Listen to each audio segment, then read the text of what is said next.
It started as something small, something people around her thought was funny, the kind of joke rich people make when they think no one will challenge them. Varela Stratton was known for that kind of behavior. She loved being the center of attention, and she often used others to get it. That night, surrounded by her wealthy friends, she decided to prove a point. She said she could invite her own driver to her upcoming gala and make him the biggest joke of the night. Everyone laughed to them. It sounded entertaining, harmless even, but to her it was a way to show power. The invitation reached me the next day. It wasn't written with respect, it was polite on the surface, but something about it felt off. I had worked for people like her long enough to understand tone without words. Still, I didn't react. I didn't get angry. I simply read it again, folded it and placed it aside. For a moment I thought about ignoring it. That would have been the easy choice, but something inside me said otherwise. I had spent years being overlooked, misjudged and treated like I didn't matter, not just by people like Varela, but by many others who only saw my job and nothing beyond it. They never asked questions. They never cared to know who I was before I became a driver, and honestly I had let them believe whatever they wanted. It was easier that way. Quiet life, no attention, no complications.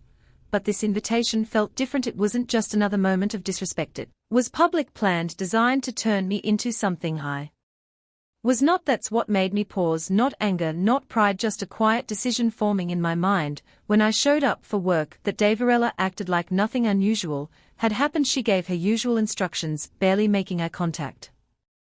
But there was a slight smile on her face, like she was hiding something. She didn't mention the invitation at all. That told me everything I needed to know. She expected me to feel small. She expected me to hesitate, maybe even to feel grateful for being included. Instead, I made my choice. Later that evening I sent my response. It was simple, calm, just one line confirming that I would attend. No extra words, no emotion. When she read it, I noticed the change in her expression. It was brief, but it was there. She wasn't expecting that. From that moment things quietly shifted. She thought she was setting up a joke, but she didn't realize she had just opened a door, and I was ready to walk through it. Nothing about my decision was rushed. I knew exactly what kind of event it would be. I knew the type of people who would be there. More importantly, I knew how they saw people like me. That's why I stayed calm, because sometimes the best response isn't to fight back immediately. Sometimes it's to show up and let everything unfold on its own. Growing up, nothing in my life came easy. I didn't have a stable home or people guiding me. I moved from one place to another, learning early that if I didn't stand up for myself, no one else would. School was never simple either. I had to work while studying, taking whatever small jobs I could find just to get by. There were days I felt invisible, like no matter how hard I tried, I would always stay at the bottom. But I never stopped learning, not just from books, but from people, from situations, from watching how the world worked. I paid attention to how powerful people spoke, how they made decisions, how they carried themselves. I realized something important. Confidence isn't given, it's built, and respect doesn't come from your job title alone. It comes from how you handle yourself. Becoming a driver wasn't part of some grand plan. It was simply the most stable option. At the time it paid well enough, and it allowed me to stay close to environments most people like me never get to see. I drove expensive cars, waited outside luxury buildings, and watched people walk in and out of rooms where big decisions were made. Most of them never noticed me. To them, I was just part of the background, and that was fine with me, because while they ignored me, I observed everything. I listened when doors were slightly open. I learned how conversations flowed, how deals were made, how people gained influence. I stayed quiet, but I was never unaware. Every day I was building something inside myself: patience, control, understanding. People often think silence means weakness, but in my case, in the days leading up to the gala, nothing about my routine changed. On the outside, I still drove her to meetings, still stood by silently, still did my job like always. But inside I was focused. Every detail mattered now, not because I was nervous, but because I understood what was coming. She thought she knew my story. She thought she had already defined who I was. She was wrong, and soon everyone else would see it too. The idea didn't start with me, it started with her. Sitting in a room full of people who believed they were untouchable. That night the conversation had already turned shallow. Money, status, who owned what, who lost what. It was the kind of talk that sounded important on the surface, but meant nothing underneath. Then Varela shifted the mood. She smiled, leaned back in her chair, and said she was bored, not tired, not distracted, bored. Someone asked what would entertain her, and that's when she mentioned me, not by name at first, just my driver. The way she said it made a few people laugh already. She told them she could bring me to her upcoming gala, not as a guest in the real sense, but as something to watch, something to react to. She described how out of place I would look, how uncomfortable I might feel, how easy it would be to turn me into the center of attention for all the wrong reasons. At first it sounded like casual talk, but then someone at the table challenged her, not seriously, more like adding fuel to the moment. They said she wouldn't actually go through with it, that it might backfire, that maybe I wouldn't even show up. That's when it became a bet. The room shifted instantly. Now it wasn't just talk, it was a challenge to her control, her confidence, and Varela never backed down from anything that questioned her authority. She laughed it off, but her eyes said something else. She was already committed. They started adding details: what I would wear, how people would react. Some suggested subtle ways to embarrass me, others joked more openly. No one in that room stopped to question if it was right. To them it was just another form of entertainment, and Varela led it all. She didn't shout or make it obvious. That's not how she worked. She kept it smooth, controlled, almost elegant. That's what made it worse. It wasn't loud cruelty. It was calculated, planned in a way that made it seem harmless from the outside. By the end of the night, everything was decided. The invitation would be sent in a way that looked formal. I would be treated like a guest, at least at the start. Then slowly the situation would turn, conversations would shift, attention would build, and eventually I would become the joke they all expected. They thought they understood how this would go. What they didn't understand was that they had already made their biggest mistake. They assumed I would walk into that room unprepared, that I would be exactly who they believed I was, just a driver trying to survive in a world far above him. They didn't consider any other possibility. When Varela sent that invitation, she believed she was in complete control of the outcome. Her friends believed it too. To them it was already finished before it even began, but a plan built on assumptions is always fragile, and this one had more cracks than they could see, because while they were busy planning how to laugh at me, they had no idea they were setting the stage for something entirely different. When I accepted the invitation, I didn't rush into anything. I didn't start calling people or trying to prove something right away. Instead, I gave myself time to think clearly. This wasn't just about showing up to an event.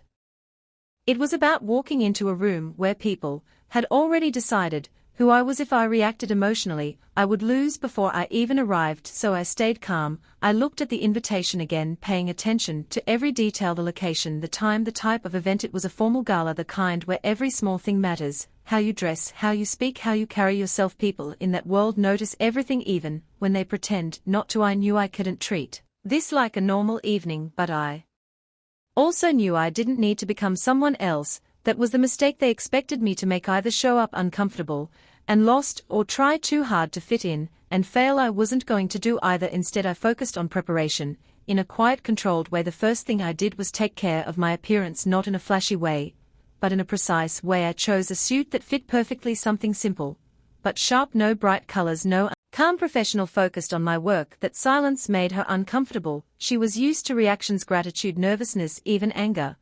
But I gave her none of that, and that uncertainty started to grow behind the scenes. I made a few quiet arrangements, nothing dramatic, nothing that would draw attention, just small steps to make sure that when I walked into that room I would be fully prepared for whatever came my way, because I understood something they didn't. This wasn't just their stage, it was mine too. And when the night finally arrived, I wasn't walking in as someone being tested, I was walking in as someone ready. The night of the gala arrived quietly, but everything about it carried weight. The venue was already glowing when I got there: bright lights, polished floors, expensive cars lined up outside. People stepped out dressed in confidence, like they belonged there without question. I paused for a moment before stepping out of the car, not because I was nervous, but because I understood what that step meant. Once I walked in, there would be no turning back. Every eye, every reaction, every word, it would all matter. So I took one breath, adjusted my jacket, and stepped forward. The moment I entered, I felt it, not loud, not obvious, but a shift. Conversations didn't stop completely, but they slowed. A few heads turned, then a few more. It started like curiosity, people trying to place me. I wasn't familiar to them, but I didn't look out of place either. That confused them. I walked in without hesitation. My posture stayed relaxed, my pace steady. I didn't rush, and I didn't look around too much. That's something I had learned over time. When you act like you belong, people question you less, and right now, that was exactly what was happening. Whispers started building, soft but noticeable. Who is that? Do you know him? I've seen him somewhere. No one had a clear answer. Across the room I saw Varela. She was standing with a group of her usual circle, holding a glass, smiling like she owned the night. but the moment her eyes landed on me that smile changed just slightly, but enough it wasn't the reaction she expected. She looked me over carefully, the suit, the way I walked, the way I carried myself. It didn't match the image she had created in her mind. For a second, she seemed unsure, then she quickly recovered, straightening her posture, as if reminding herself that she was still in control. I didn't go to her right away. Instead, I moved naturally through the room, acknowledging people with small nods, exchanging brief greetings when needed, nothing forced, nothing exaggerated, just calm presence. And slowly something unexpected started happening. People began approaching me. At first it was simple polite questions, introductions, casual conversation, but the tone was different from what Varela had planned. There was no mockery, no laughter, just curiosity and a growing sense of respect. I answered calmly, never saying too much, but never appearing uncertain either. Every word had purpose, every response stayed balanced. I wasn't there to prove anything, I was just being myself. From across the room, I could feel Varela watching. This wasn't how it was supposed to go. She had expected discomfort, awkwardness, maybe even embarrassment. Instead, the room was adjusting around me. The attention she planned to control was slowly slipping out of her hands. Her friends noticed it too. Some of them looked confused, others looked impressed. A few even started paying closer attention to me than to her. That alone was enough to change the energy of the night, and for the first time Varela wasn't leading it anymore. She took a step forward, clearly deciding it was time to act. Whatever she had planned next, she wasn't going to wait much longer. But by then it was already different, because the moment I walked through those doors, I didn't just enter her world, I changed it. As the night moved forward, the energy in the room kept shifting slowly, but clearly. What started as quiet curiosity began turning into real attention. People weren't just noticing me anymore, they were engaging. A man approached me first, introducing himself as Darian Kessler, someone known for his sharp business instincts. His tone was polite, but there was a layer of testing in it. He asked simple questions at first, where I was from, what I did. I answered honestly, without hesitation. When I said I was a driver, he didn't laugh or dismiss me. Instead, he studied me more carefully, like she was watching everything unfold, her grip tightening slightly around the glass in her hand. This wasn't the plan she had carefully set up. Instead of being the center of attention, she was slowly losing it. She tried to pull it back. At one point she walked closer, joining the group with a confident smile, as if she had always been part of the conversation. She placed herself beside me and lightly rested a hand on my arm, almost like she was introducing me to everyone. This is Calder, she said smoothly. He works for me. The words were simple, but the intention behind them was clear. She was trying to bring the focus back to my role, to remind everyone of the difference between us. But something unexpected happened. No one stepped away, no one laughed. Instead, Darian looked at her briefly, then back at me, continuing the conversation like nothing had changed. Celine nodded slightly, as if Varela's comment didn't matter to her at all. That moment said everything. The label Varela tried to place on me didn't hold the same power anymore. The room had already started forming its own impression, and it didn't match hers. For the first time, she looked uncertain, not openly, not enough for everyone to notice, but it was there, a small crack in the confidence she always carried so easily, and I didn't need to say anything to create that moment. I didn't argue with her, I didn't correct her, I simply stayed composed, letting the conversation continue naturally, because sometimes the strongest shift doesn't come from pushing back, it comes from standing still while everything around you changes. As more people joined, the balance of the night kept moving further away from her control. What she had planned as a performance was turning into something else entirely, something she could no longer manage. The conversations continued, but now there was a different kind of focus in the room. It wasn't just curiosity anymore, it was recognition trying to surface. People were looking at me more carefully, like they were searching their memory for something they couldn't fully place. Then it happened. A man stepped forward from the edge of the crowd. He had been quiet most of the evening, just observing. His name was Rowan Ellery, someone whose presence alone carried authority.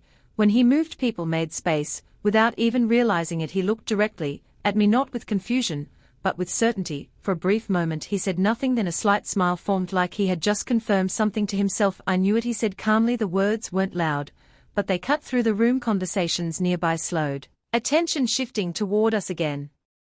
Varela turned quickly, her expression tightening. She didn't like surprises, and this was clearly one. Rowan stepped closer. You disappeared, he continued, still looking at me. No announcement, no explanation, just gone. A quiet tension spread through the group. I held his gaze steady and calm. Sometimes stepping away is the only move that makes sense, I replied. That was enough. The reaction around us changed instantly. A few people exchanged looks, others leaned in slightly sensing that something important was unfolding. This wasn't casual conversation anymore, this was something deeper, something with history behind it. Varela tried to interrupt, forcing a light laugh. I think there's some confusion, she said, her tone controlled, but slightly strained. Has my driver Rowan didn't even look at her. No, he said simply, that's not all. He is. The room went still. That one sentence shifted everything. It wasn't dramatic or loud, but it carried weight enough to make people question everything they thought they knew just minutes ago.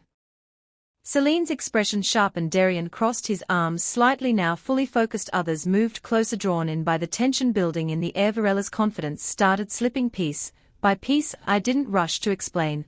I didn't fill the silence. I let it sit, because moments like this don't need to be forced. The truth has its own timing. Rowan finally turned slightly toward the others. If I'm right, he said, then some of you have already heard his name before, just not in this context. That was enough to spark quiet whispers again, but this time, they weren't confused, they were connecting pieces. Varela looked at me again, but now there was something different in her eyes, not amusement. Varela hadn't moved, her expression had completely changed now. The confidence she carried earlier was gone, replaced with something heavier. Realization. The story she thought she understood was nothing close to reality. The job I do now, I continued, was never about limitation. It was about distance, space to think, to rebuild, to decide what comes next without noise. I looked around the room briefly, and in that time I learned more than I ever did before, about people, about trust, about what actually matters. Rowan finally spoke again, his tone calm, but certain. You built something once, he said, and you could do it again. I met his gaze. Maybe, I replied, but this time I'd do it differently. The weight of everything settled over the room. No one was laughing anymore. No one was treating this like entertainment. The entire situation had shifted into something real, something none of them had expected. When the night began, Varela took a small step back, not dramatic, not obvious, but enough to show that she understood what had just happened. She hadn't invited a joke into this room, she had invited a story, one far stronger than anything she could control, and now everyone was seeing it. The atmosphere in the room had changed completely. What was once meant to be a night of entertainment had turned into something no one could ignore. People weren't just listening anymore, they were thinking, connecting, re-evaluating everything they had assumed from the start. Varela stood slightly apart now, no longer at the center of anything. For the first time, she wasn't guiding the room's attention, she was just inside it like everyone else. She tried to recover it in her own way. It sounds complicated, she said carefully, forcing a small smile. But I don't see how that changes anything about tonight. Her voice was controlled, but it didn't carry the same confidence anymore. I looked at her calmly. It changes everything, I said simply. That was enough, not loud, not aggressive, just certain. A few people shifted their attention back and forth between us, sensing the imbalance. Varela had planned this night to make me feel small, but now every attempt to control the narrative was slipping through her hands. Darian spoke again, this time directly addressing the situation.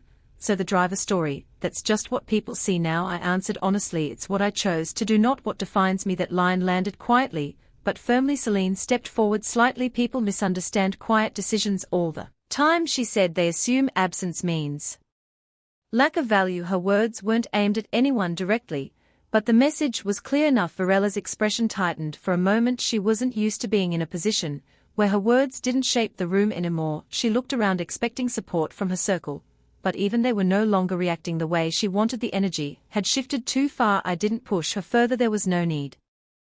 No lecture, no punishment, just a boundary. That was enough, because the truth is I didn't need revenge the way people expected. I didn't need to raise my voice, expose her, or tear her down. Everything that needed to happen had already happened right in front of everyone. Her image had shifted, not destroyed, but changed, and that change came from her own actions, not mine. I turned slightly, looking around the room one last time. The same people who had once been ready to laugh were now watching with a completely different perspective. Respect had replaced judgment, and that was something no one could fake. Without saying much more, I stepped away. No rush, no hesitation, just a quiet exit, the same way I had entered. But this time the room felt different behind me, not because I had proven something to them, but because I had stayed true to myself the entire time. Outside, the night air felt calm again. Everything was still, like the world had returned to normal, but I knew something had changed, not in them,